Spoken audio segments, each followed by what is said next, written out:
Gisani koro wachopo kinde ma obedo godo ngeso ka ngeso mano matwak maroma kende mara mine wacho ka bende gi e kinde machalo koda mendo odiechieng' ma kawuono wabende wamedo duondwa e dhialo mine ahinya mine mantiere e lony manyasani ma bende dhi kod thorwach maduong' mar dhialo joma mine e higani. Wantiere koda mine mopogore opogore ma wadwaro ni mondo wadhial ahinya kantiere e sekta mar lony manyasani kata mano mar teknoloji. Wantiere koda mine mano kaka Mumbi Astela mantiere e riwruok mano kata kambi mar Tala, Kendi Ntwiga mano mantiere e kambi mar Meta en kambino mabendo chung'ne Facebook, WhatsApp, kanyakla kod Instagram kod Oculus. Bende wantiere koda Faith Gitonga mawuok e riwruok mano mar Cellulant.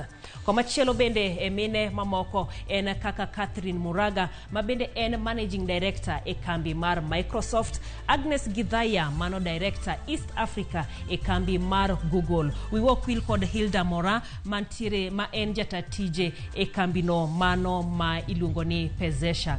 Mine mamoko mabende nitiere e lony manyasani kendo gikawo gimako telo mopogore opogore en kaka Betty Mwangi mabende en jatatije e kambi mar Jumia mano pacho kae Kenya, Juliana Rotich jatelo mar Fintech mano e bwo kambi maduong' mar tudruok mar Safaricom, kanyakla kod Eva Ngigi ma en jatatije mano ma e kambi mar Visa pacho kaendi mano Kanyero Visa Kenya.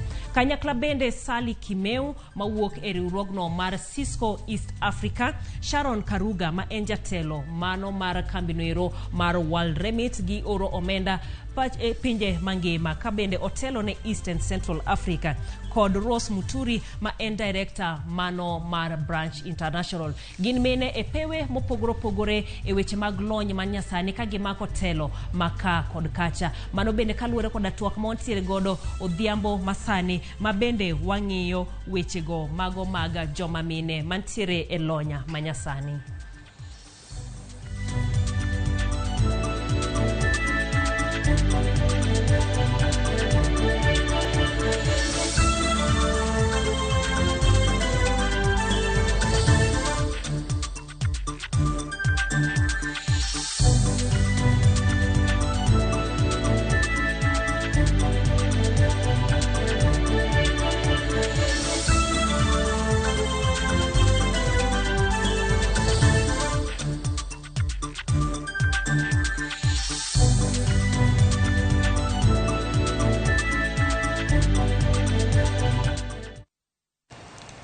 Aya, kabende koro